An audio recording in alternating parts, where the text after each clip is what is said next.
de São Paulo está lançando um plano de contingência da dengue, chikungunya e zika vírus. Vamos conversar ao vivo com a coordenadora de controle de doenças da Secretaria Estadual da Saúde, Regiane de Paula, sobre o combate à dengue aqui no estado de São Paulo. Doutora Regiane, já conversamos várias vezes, muitas vezes nessa época do ano, sobre dengue, né? Porque é a época em que as ações são desempenhadas. O que está diferente nesse ano de 2025? Bom dia. Bom dia. Nesse ano de 2025, a gente tem a entrada do sorotipo 3. No ano passado, a gente teve, não só no estado de São Paulo, mas em todo o Brasil, uma epidemia de dengue causada principalmente pelo sorotipo 1 e 2. No final do ano, por volta de outubro, nós temos 71 sentinelas no estado, que são monitorados pelo Instituto Adolfo Lutz, em que a gente viu a entrada do sorotipo 3.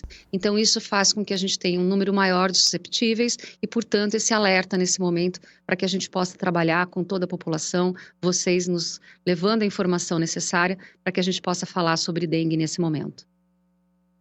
Doutora Regiane, muito bom dia, bem-vinda aqui ao nosso programa. A gente observou nos últimos anos, sobretudo nos últimos 2 anos, um aumento exponencial de casos de dengue no nosso país. Nós enfrentamos esse drama já há alguns anos, né? Já houve tantas campanhas de estímulo às pessoas para que elas combatam o mosquito da dengue, por exemplo, né? Que verifique diuturnamente se há focos do mosquito, etc.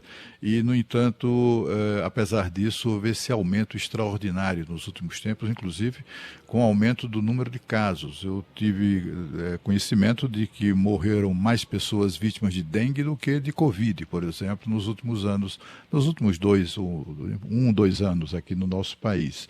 A que se pode atribuir esse crescimento tão extraordinário? Houve algum tipo de negligência ou foi um fator mesmo, não sei, algum fator que a ciência pode explicar melhor?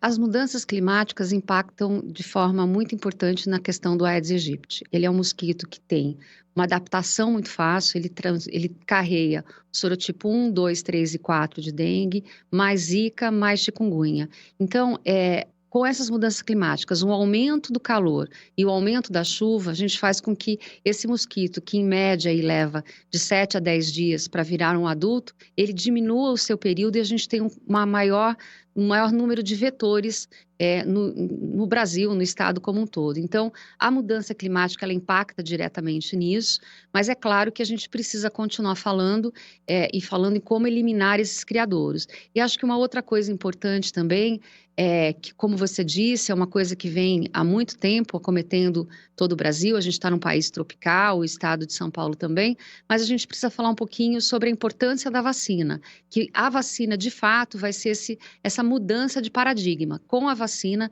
a gente vai conseguir diminuir substancialmente esse número de casos, lembrando que a população também precisa nos ajudar e muito para combater. 75% dos focos estão dentro de casa, eliminando seus criadouros. E o que está faltando para a gente ter a vacina, doutora Regiane?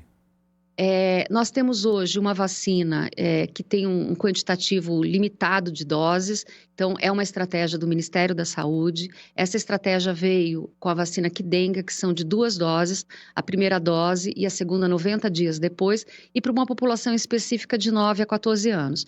Então, o quantitativo de doses é pequeno, não foram para os 645 municípios, e sim para uma parcela desses municípios. E hoje, nós, junto com o Instituto Butantan, a gente acompanha o Instituto Butantan, acompanha o seu diretor-presidente, Dr. Esper Calas. Em dia 16 de dezembro foi entregue os estudos da conclusão da vacina do Butantan para dengue, que é de dose única, isso é muito importante. Então, até 16 de março, a Anvisa deve dar alguma resposta ao Instituto Butantan, então a gente aguarda com muita ansiedade a liberação dessa vacina do Instituto Butantan para dengue. Agora, doutora, é possível, ou teria sido possível minimizar de alguma maneira, ou de reduzir de alguma maneira essa incidência tão assustadora de casos de dengue aqui no nosso país nos últimos tempos, sem a vacina? Porque essa coisa de vacina parece até brincadeira, né? A quantidade de vacina é tão ridícula que nem fez cócegas, digamos assim, no problema. O que é que faltou mesmo, né? Faltaram campanhas educativas, no rádio, na televisão, nas redes sociais, campanhas no sentido de advertir as pessoas para a necessidade, porque cada um de nós tem um papel importante no combate ao mosquito, né? E o que é que de fato faltou? É isso que intriga todo mundo, né? O que é que aconteceu que explodiram os casos de dengue subitamente? A ministra de Saúde, que não se pronunciava sobre esse assunto, tem a ver com isso? A senhora percebe algum tipo de atitude do governo federal de tentar, de alguma maneira, de todas as maneiras, negligenciar doenças como essa, epidemias e coisas assim, para não vincular fenômenos como aconteceu no caso da Covid ao governo? O que é que aconteceu? Porque, de fato, para nós continua sendo algo inexplicado. Esse inexplicável, ele se explica, e em São Paulo também, nós tivemos aqui há 2 anos já várias campanhas de comunicação. A gente tem o dengue, sem dúvidas, para levar informação à população. Nós temos trabalhado com a Secretaria de Educação em parceria para levar informação às escolas. Mas veja, quando a gente fala que 75% dos criadouros estão dentro das casas, a gente precisa de uma mobilização social importante.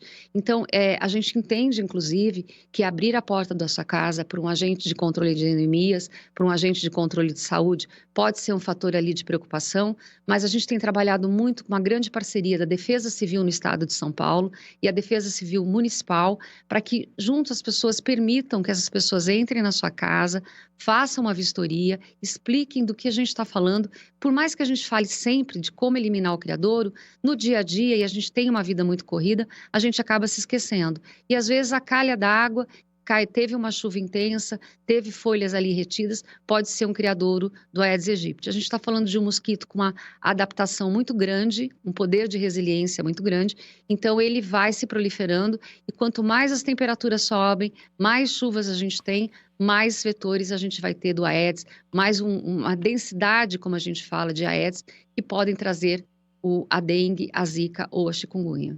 Quais são as regiões do estado de São Paulo que mais preocupam aí o governo nesse momento, doutora Regiane? Nesse momento, a gente monitorando junto com os departamentos regionais de saúde, os grupos de vigilância epidemiológica e sanitária do estado de São Paulo, a gente tem uma região que nos preocupa mais, que é a região de São José do Rio Preto e entorno. É uma área muito quente, são municípios muito quentes, né, com muitas chuvas, então a gente vem monitorando. São José do Rio Preto, inclusive, já decretou emergência. Doutora, é preciso a gente estar atento para o fato também de que agora com essas mutações do mosquito, etc., ele não prolifera apenas em água limpa ou água suja, né? Em qualquer tipo de água ele tá se desenvolvendo, é isso mesmo?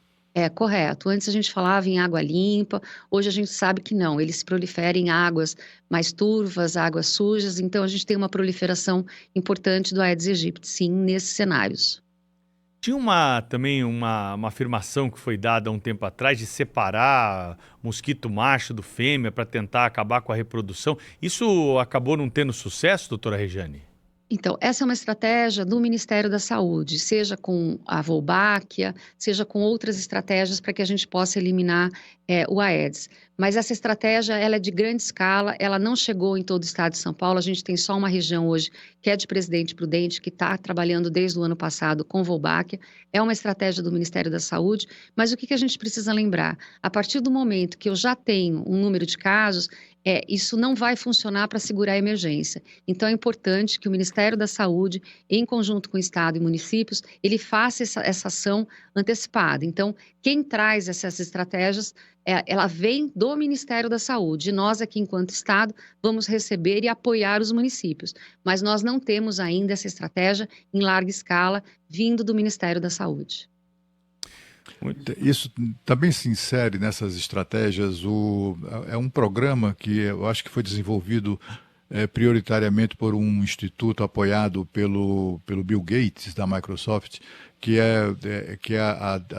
enfim, soltar na natureza um tipo de predador do mosquito da dengue, mas que isso pode não ter dado certo ou deu certo. Enfim, o que há de concreto sobre isso? Eu acho que de concreto a gente tem essas novas estratégias, armadilhas disseminadoras, a própria Wolbachia, que faz uma mutação nesses mosquitos, mas a gente precisa de algo mais denso, algo mais concreto. Então, nós temos feito uma conversa muito grande com o Ministério da Saúde, na tentativa de nos anteciparmos, que o Ministério traga para o estado de São Paulo, mas até agora a gente teve ainda algumas tentativas e também para eles me parece difícil colocar em larga escala essas novas tecnologias. Então, para a gente falar de novas tecnologias, a gente ainda se concentra muito e está com uma grande sensação de que vai dar certo a questão da vacina. Nós conversamos aqui no Jornal Gente com a coordenadora de controle de doenças da Secretaria Estadual da Saúde de São Paulo, Rejane de Paula. Doutora Rejane, muito obrigado aí pela entrevista, boa sorte nessa iniciativa e vamos acompanhar essa situação da dengue aqui. Até uma próxima oportunidade. Obrigada. 9h26 daqui para frente, o Jornal Gente tem sequência pela Rádio Bandeirantes. Na Band News TV vem aí o Radar com a nossa colega Regina e todo o time.